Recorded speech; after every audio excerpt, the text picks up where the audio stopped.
Hey, gorgeous. Hey. So today we are talking about dating with intention, and this has been a message that has been on my heart for probably over a year.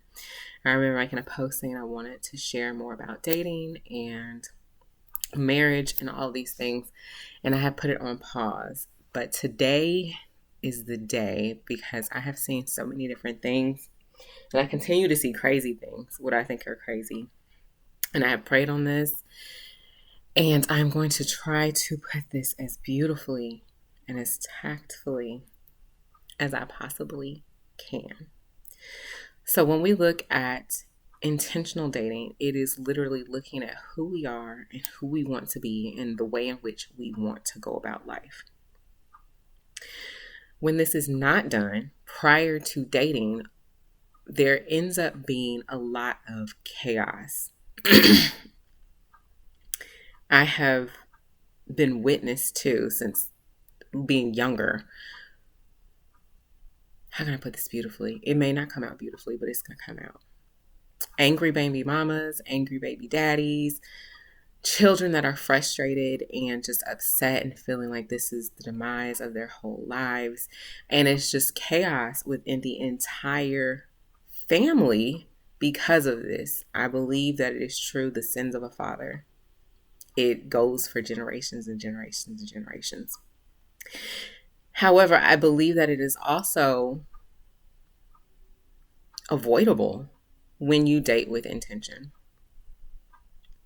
When you date with intention, you know who you are, you know what you want, you know your goals, and you're going for that. And when someone comes to you and wants to become one with you, you have a choice of saying yes or no. And when you look at it, it is looking at that person and realizing who they are and paying attention to any red flags that come up. This can stop a lot of the chaos that I have seen amongst a lot of people. Now, one of my lives the other day, I talked about this actress or this comedian. I don't really know. I don't remember her name. None of that. But basically, it was some drama on like her, like a Facebook video or something. You know, they have all that stuff.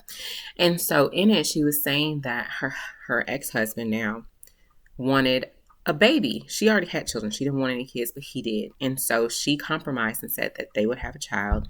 And they had one through a surrogate, I believe. But the child does not have her DNA. Now that they are divorced, she is not in this child's life. And my only question is, what stories is this child receiving that could harm them in some way, or that is something that could lead to quote unquote trauma? I believe that trauma can be good and can be bad. It just is. However, it can be avoided. And when this story came about, my question was, why did she marry this gentleman who wanted children and she did not? Was this not a topic of discussion while they were dating and courting and talking before marriage? Because I believe unless you have an arranged marriage or something like that, a lot of these things can be avoided. Now, some of the things that I have seen are baby daddies, you know, the fathers of children complaining about how crazy the mothers are, how they trap them, and things like that. And it takes two to tango. It takes two to tango. And for the mothers of children who are just upset about everything, sorry about that.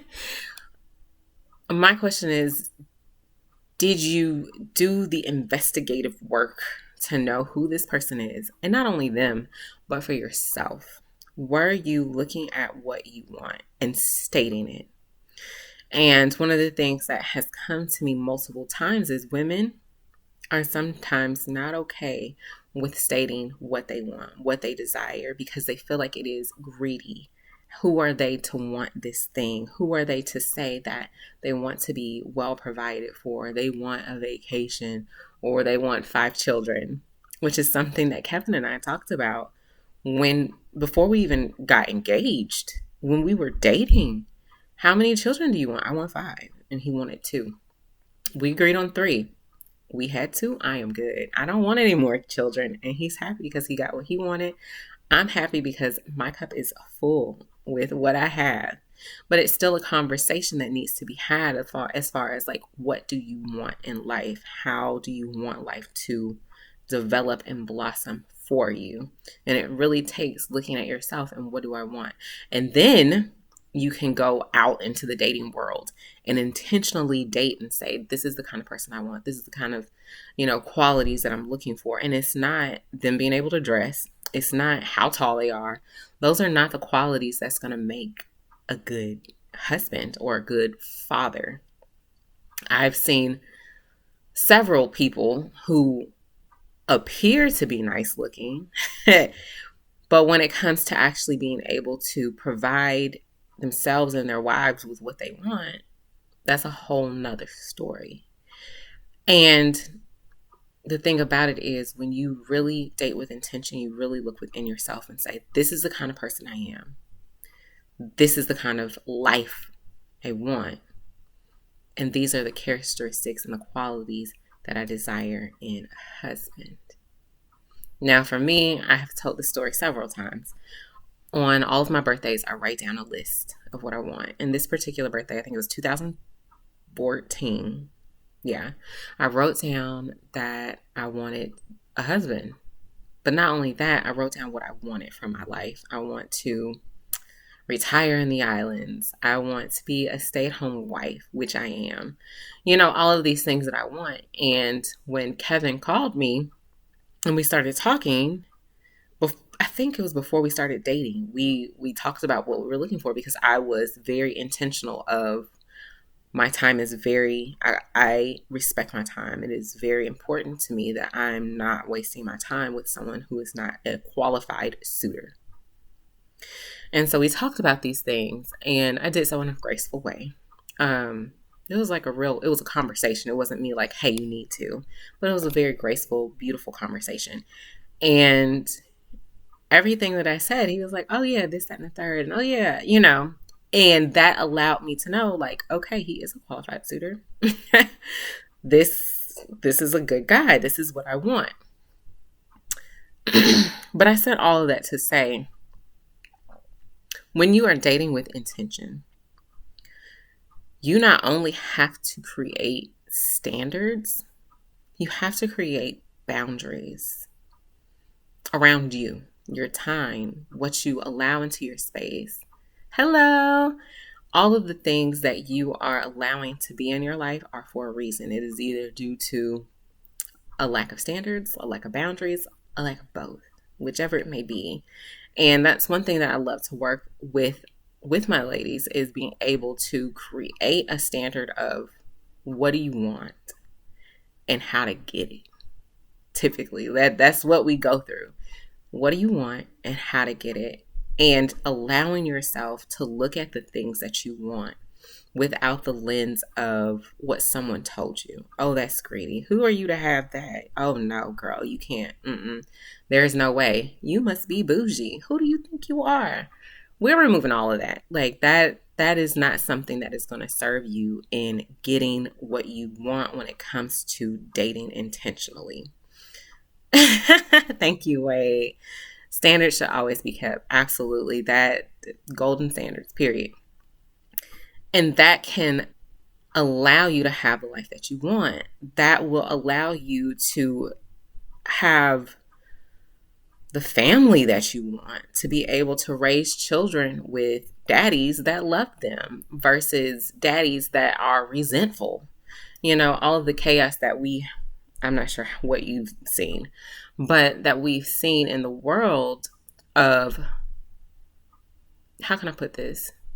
Children not being raised by their parents. I'm really trying my best to say this beautifully. Children not being raised by their parents. So one of the things that I saw in a Facebook group was this woman anonymously asked, what should she do? Her husband doesn't want her son to wear unicorn sparkly pink shoes. I think he's like 4 or something. And so she's asking this group of women who don't have her standards, don't have her values, don't even know her. She's asking them for advice when her husband the leader of her home, the man in which she has taken vows with, has said, this is not something that I'm allowing in my household. And she's going behind his back to ask these women that she doesn't know for advice. They did not take vows with your husband. They are not in your household to know the standards of your household. This is not something that you need to ask someone else. You need to follow the advice of your husband because this is his lineage as well. So when we look at dating without intention, it is a lot of chaos, and allowing other people into your home and the decisions that you're making for your children breeds even more chaos because you decided to marry a man or whomever who does not have the same values as you. If you value the right to be able to pick what you want, even if you're 2 and you want to eat candy for dinner and all of these things, you need to find someone that is in alignment with that. Because I believe you can have whatever you want. You can have whatever you want, but you have to go in accordance to who am I and what do I want from this life? How do I want my children to be raised? Do I want my children to be loved? Or do I want them to have, like, no offense, a military dad? I had a military dad. So it's what do you want? What do you want? And intentionally going into the dating field and finding that person, choosing, selecting that person and saying, we're going to make this life together. And I believe that intentional dating, and not just like, I'm really trying to say this beautifully, throwing your privates everywhere and just having results. Like, oh, well, we're pregnant. Like, no, there's consequences for your actions. There's always something that can happen. Who are you allowing into your spaces? Not just like intimately, but just even conversing with and dating. And that is key when it comes to creating a life that you want. Because as women, we have life force. We create babies. And if we are creating babies, we can also create some chaos if we do not intentionally date. I truly believe that intentionally dating can cut the divorce rate. It can cut the divorce rate because you are looking at it as, this is the rest of my life. Do I want to spend it with this person? Looking at red flags and saying, oh no, you don't want what I want. So this isn't going to work. And not being afraid of who else will love me, who else will hold me, who else will give me time and attention. This person's giving it to me, but they're not perfect for me. Walk away. Walk away. There was this guy, I forgot. I don't remember these people's names, so forgive me. But he was saying how he grew up in a household that had Filipino, channels on all the time. And someone was like, oh man, I wish I grew up in a household that had people that look like me on the TV all the time. And he was like, girl, change the channel. Change the channel. Walk away. If this person is not your person, if this person wants something completely different from you, even if it's a dog and you don't like dogs, walk away. Walk away. That has been one to come out. All right. I love you guys. If you have any questions about intentionally dating, go ahead and leave them in the comments. If you want to keep it anonymous, you can DM me. I do not mind. I love you, and I will see you later.